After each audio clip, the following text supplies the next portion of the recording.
standarnya di kota Surabaya misalkan PMK itu harus datang 10 menit setelah ada laporan dimanapun berada. Misalkan begitu. Nah, ya harus dicek dulu sebelum membuat SLA-nya apakah memang di 10 menit itu bisa menjangkau seluruh kota gitu ya. Jadi misalkan ini eh, pos-pos pemadamnya, yang kuning ini misalkan, saya gedein sebentar. Yang kuning ini misalkan 3 menit, 3 menit ke sini, ke sini, ke sini, ke sini. Yang merah ini 5 menit, yang biru ini jarak 10 menit. Nah, misalkan yang ada di sini gimana? Ya, sudah jauh nih dari SLA-nya. Pasti dia lebih dari 10 menit gitu ya. Nah, bisa dicek dulu pos-pos pemadamnya ada di mana saja, selama 10 menit bisa menjangkau mana saja. Kayaknya kalau belum semua, ditingkatkan lagi selama 20 menit bisa mana saja. Ya, itu yang biasa dipakai sih contohnya itu untuk service area. Sebenarnya untuk menservis untuk kayak rumah sakit itu juga bisa, rumah sakit menservis berapa pasien gitu ya. Kalau yang harus diambil dari apa namanya ambulansnya gitu ya, ambulansnya biar cepat ambulansnya dikirim dari situ terus balik lagi. Kalau SLA-nya 10 menit dia bisa handle seberapa luas. Oke, gitu. Analisa berdasar jarak sementara sih belum pernah kita punya analisa yang, oh bukan belum pernah, yang service area yang belum pernah, yang analisa yang lain ada, nanti saya jelaskan. Tapi yang service area ini biasanya karena dia dilakukan satu kali saja, ya. Jadi tidak aplikasi bentuknya. Jadi bentuknya bukan aplikasi yang dipakai lagi, nanti dipakai lagi. Ya, beberapa analisa memang bentuknya mungkin kayak kajian, ya kayak kajian yang dilakukan dengan JAS. Nah, kemudian yang analisa berdasar pola. Nah, kalau ini masih bisa nih dibuat dalam implementasikan dalam aplikasi. Ya, jadi kita mengenali pola hubungannya dengan objek-objek lain. Misalkan mendeteksi apakah objek keluar dari jalur yang semestinya atau masuk ke area yang tidak seharusnya, gitu ya. Mendeteksi apakah suatu objek memasuki area yang tidak seharusnya. Mendeteksi apakah suatu objek bergerak dengan pola tertentu. Nah, ini ketiga ini kami sudah pernah memberikan untuk pusat komando angkatan laut, Puskodal. Sampai saat ini masih dipakai, jadi sebagai back-end untuk aplikasi yang ada di pusat komando tersebut. Ya, jadi eh, laut Indonesia itu sangat banyak didatangi kapal-kapal dari berbagai penjuru gitu ya, termasuk dari Indonesia sendiri. Nah, sebenarnya kapal-kapal asing yang lewat itu memang sudah dikasih jalur, namanya Alki, Alki, Alki 1, Alki 2, Alki 3. Jadi seharusnya kalau kapal misalkan dari Filipina mau ke Australia, ya apa ya, ambilnya yang ke sini atau ke sini, ke sini. Nah, dari sini mau ke mana, ambilnya dari sini. Lewat, boleh lewat memang. Kalau nggak boleh lewat sama sekali kan kasihan, nanti muter, nggak tahu sampai mana, Samudra Atlantik sana, Pasifik ya. Nah, itu sebenarnya boleh lewat. Ini ada jalurnya dan ada luasannya, jadi nggak harus lurus begitu, tapi cukup lebar gitu ya. Kemudian juga di Indonesia punya ZEE, Zona Ekonomi Eksklusif. Nah, ini masih di wilayah Indonesia. Ya, cukup besar, lautnya sangat besar. Eh, Nah, itu memerlukan pemantauan karena ada kapal-kapal itu, nah kapal-kapal itu setiap kapal itu mempunyai namanya sinyal yang dikirim. Harus ada sinyal yang dikirim setiap waktu.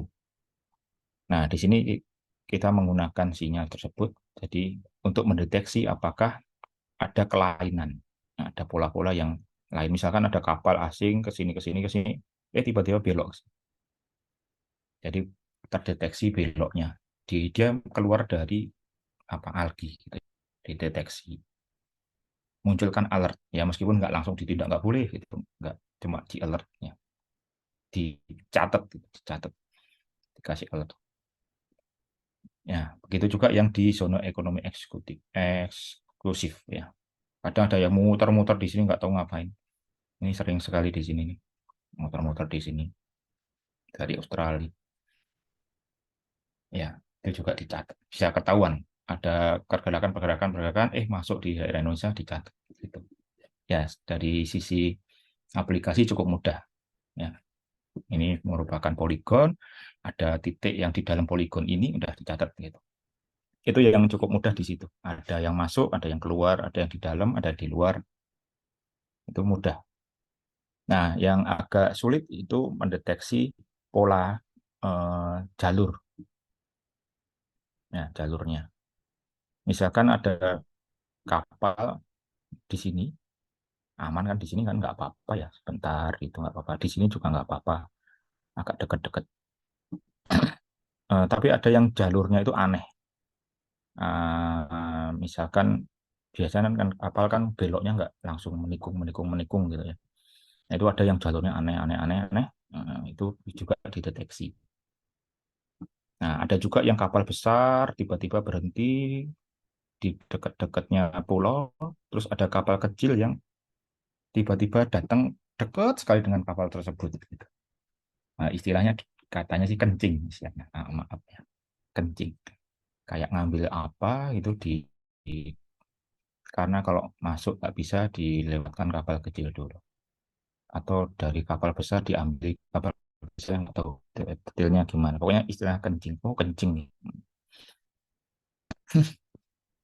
Iya, nah itu sering di sini di sini ada kapal besar yang didekati kapal kecil, ganti-ganti kapal kecil. Nah itu bisa dideteksi dengan lokasi tadi. Untuk yang pattern itu kami memanfaatkan AI.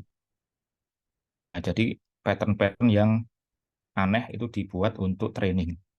Jadi di training yang kayaknya pattern aneh yang mana, yang tidak aneh yang mana, dimasukkan terus di training gitu ya. Ini juga cukup cepat hasil. Kalau pakai AI itu apa, ininya cukup cepat juga, modelnya sudah cukup bagus dan mendeteksinya cukup cepat. Jadi begitu kapalnya ada yang bergerak agak aneh, langsung dideteksi. Nah, itu terpacu dulu waktu tahun 2002, ada ini, ada kapal, kalau sering baca-baca berita itu ada kapal survei. Jadi bikin kayak sawah itu, muter-muter, bikin kayak sawah di Laut Natuna. Ya, bisa dicari beritanya ya. Banyak beritanya tentang aktivitas survei di Laut Cina Selatan. Bentuknya memang gini nih. Dilihat, bisa dilihat juga di situ. Nah, selain kapal, yang sering dipakai juga penerbangan. Ya, penerbangan itu juga punya jalur dari Surabaya ke, misalkan ke Jakarta, jalurnya mana saja. Dari Surabaya ke Jayapura, jalurnya mana saja. Nah, itu kalau ada yang lewat sedikit, ada alertnya. Ya, bisa dideteksi mungkin salah jalur atau memang sengaja.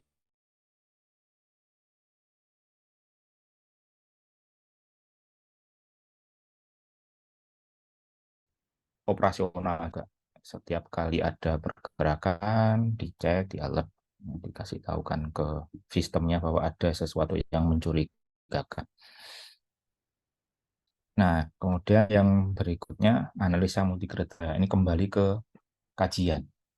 Ya, kajian. Ini saya bikin waktu untuk yang tadi membuat lokasi sekolah.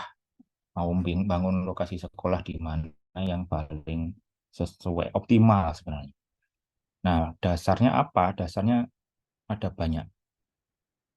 Dan itu nanti masing-masingnya punya bobot bobot tertentu. Ya, punya bobot tertentu. Ya, makanya namanya Al-Nasya multi, ada kriteria banyak dan masing-masingnya punya bobot tertentu, di mana bobot tersebut didasarkan pada pendapat ahli, nggak cuma satu, bisa banyak ahli dibobotkan. Nah, misalkan ini kriterianya ini itu populasi. Bukan, bukan. Ini adalah existing. Ini existing sekolah. Sekolah yang banyak itu ada di mana sudah tercover yang bagian sini. Jadi bagian sini sudah tercover nih. Jangan ditaruh di yang merah lagi. Ya, yang pokoknya yang nilainya bagus yang hijau, yang nilainya jelek yang merah. Jadi yang paling sesuai kalau misalkan ini adalah tentang existing sekolah, harusnya ditaruh di pojok-pojok sini yang hijau, yang hijau, yang hijau. Kemudian ini adalah jalur jalan besar. Nah, dulu jalannya masih sedikit, mungkin nggak terlalu banyak. Nah, ini jalan besar. Jadi sekolah harusnya didekatkan ke jalan gede gitu ya, biar mudah untuk transportasinya. Nah, itu yang bagus yang hijau, yang itu jalan. Kemudian ini adalah keinginan warga. Nah, jadi sempat juga survei keinginan warga sekolah itu ada di mana. Nah, ternyata di tengah-tengah kota juga pengennya, karena kerjanya di kota, jadi mungkin sekalian berangkat sekolah, sekarang ngantar anak. Begitu. Jarang bergerak. Ini berdasarkan pergerakan warga. Ternyata pergerakan warga juga banyak di sini. Jadi sekolah anaknya dia minta di sini saja. Padahal berbeda dengan yang di sini ya. Di sini sekolahnya sudah banyak, tapi warganya memang mintanya di sini. Kemudian secara apa transportasi jalur apa jalan-jalan rayanya juga banyak di sini.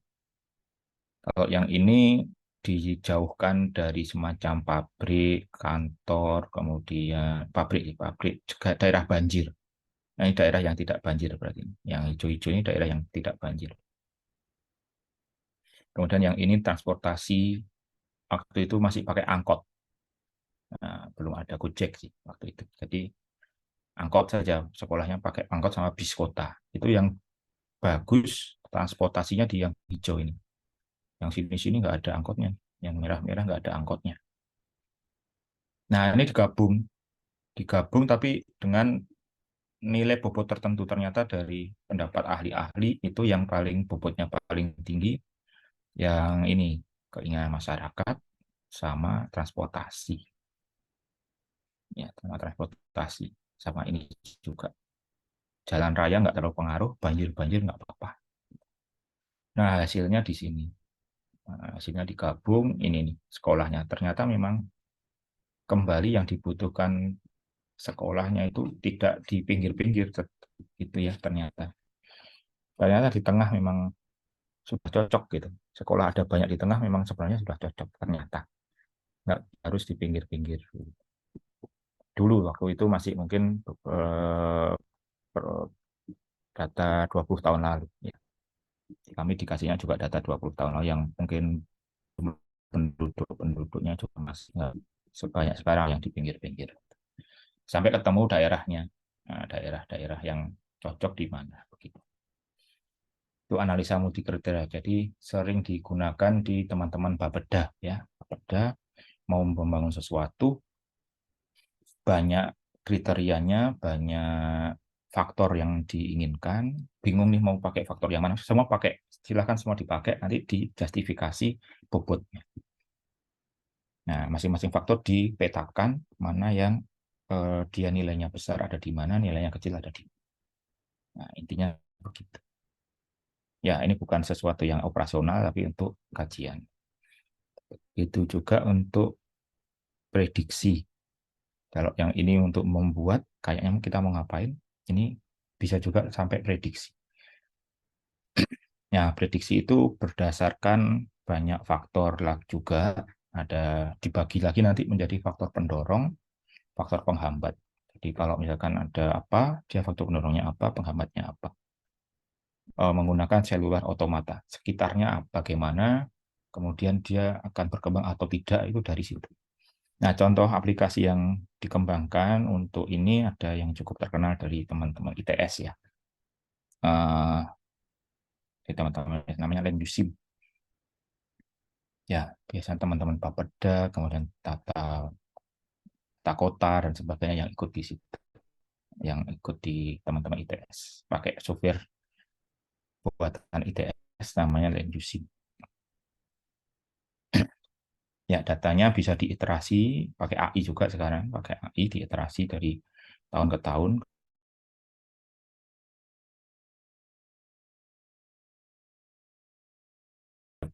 Bagaimana? Ya, habis saya akan ada demo aplikasi ya dari Mas Bayu. Nah, itu yang sudah kita lakukan di Gresik. Itu tipenya yang mana? Nah, saya kasih satu halaman khusus gitu ya. Nah, itu tadi untuk uh, peta-peta yang dipakai untuk operasional di sistem-sistem. Jadi sistem lain atau fungsi lain. Nah, ini kembali ke yang analisa tadi, mungkin peta Dinas Pendidikan butuh melihat peta kepadatan penduduk dari Dinas Pendudukan. Perlu juga melihat tata guna lahannya di Desa Karya. Nah, itu kan kalau misalkan bis